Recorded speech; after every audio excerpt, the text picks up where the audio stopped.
өздерінің авторлық бағдарламаны ұсынады. Яғни қазіргі сөз кезегі мен Жанарбаева Сәуле Оңайбекқызына беремін.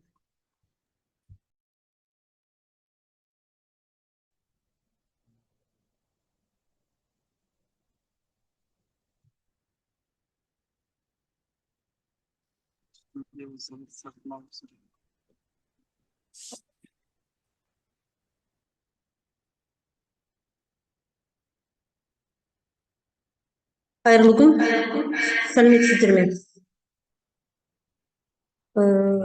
Менің бағдарламамның тақырыбы бастауыш сыныптардағы қазақ тілі пәнін оқытудың ерекшеліктері, элективті курс бағдарламасының мазмұнын ұйымдастыру бойынша оқу жүктемесінің көлемі 4-ші сыныпта аптасына 1 сағат, оқу жылына 34 сағатты қамтиды. Бағдарламаның мақсаты оқу сауаттылығына қол жеткізуге бағытталған мағыналы оқу негіздерін меңгерген білім алушының тұлғасын қалыптастыру. Бағдарламаның міндеттері ауызша сөйлеуде, оқуда сөйлеу дағдыларын қалыптастыру, түсіндірме сөздермен жұмыс істеу дағдысын арттыру, сөз жасап ережелерін білу арқылы тілді дамыту. Орфографиялық дағдыларын жетілдіру, жүйелі жазу дағдыларын жетілдіру. Бастауыш сыныптағы қазақ тілі пәнін оқытудың өзектілігі. Бұл элективті курс бағдарламасында түрлі деңгейлік тапсырмалар арқылы бастауыш сынып оқушыларының қазақ тілін жетік, терең меңгеруіне, оқушылардың тіл сауаттылығы мен сөз байлығын, ойлау қабілетін, дүниетанымдық дағдыларын кеңейтуді көздейді.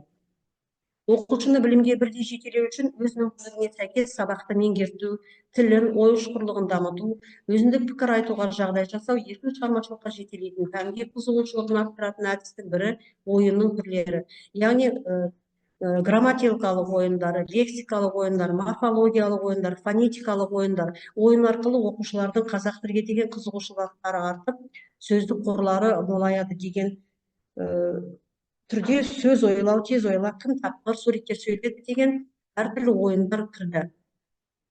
Енді күтілетін нәтиже осы бағдарламаны оқу барысында оқушыларға беру арқылы оқушылар оқу тапсырмасы бойынша талдау жұмыстарын жасайды, ой қорытындысын жүйелейді, қысқа мәтін, әңгіме құрастырады, эссе, шығарма жазуға дағдыланады.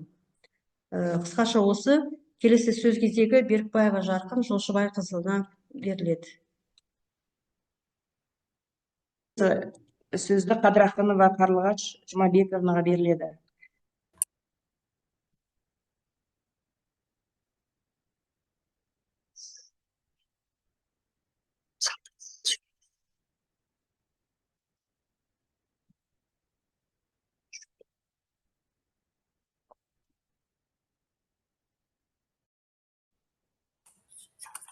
Соңғы жылдары қазақ мектептерінің табалдырығынан аттап келіп жатқан бүлдіршіндердің 60%-ның тілі мен тілі р мен л, ш мен с дыбыстарына дұрыс келмей сақауланып сөйлейді. Телефон мен интернет әсерінен балалардың 80%-ы орыс тілі болып келеді де сөз мағынасында түсінбейді. Тіл байлығы жоқ. Байланыстырып дұрыс сөйлеуді, тақпақ жаттаудан, түсінігін айтудан қиналады. Ал бұл бағдарламада халқымыздың асыл мұрасы ауыз әдебиет түрлерімен таныса отырып, халықтың салт дәстүрі, әдет ғұрпы туралы білімін, шығармаларды жаттап, мәнерлеп, мазмұнын дұрыс айту дағдыларын қалыптастыру. Оқыған шығармаларға ертегі, жаңылтпаш, жұмбақ, мақал мәтелдер мен өлеңдерді түсінігі бойынша өз сөзімен және әдеби тілде айта білуге, үйретуге тамаша мүмкіндік. Маңыздылығы, жалпы білім беретін мектептің базистік жоспарына қосымша материалдармен таныстыру арқылы тақпақ, мақал мәтел, жұмбақ пен жаңылтпаш жаттап, әңгіме, ертегілі тиым сөздерден ойға түйетінін айтып, ертегілер сахналау ойындарын меңгеруге ықпал етеді. Қажеттілігі, ауыз әдебиеті түрлерін меңгерту, ауызекі сөйлеу тілдерін дамыту. Бұл бағдарламада мынандай іс-әрекеттер қамтылады.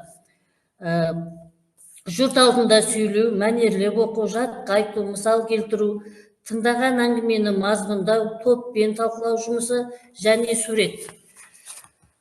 Қорытындылай келе, күтілетін нәтижелер: жадқа бірнеше өлең мен мақал мәтелдерді біледі, оқушылардың есте сақтау қабілеттері дамиды, әдеби тілде сөйлей алуға дағдыланады, байқағыштық пен тапқырлықпен берілген тапсырмаларды орындай біледі, мәнерлеп оқуға төселеді.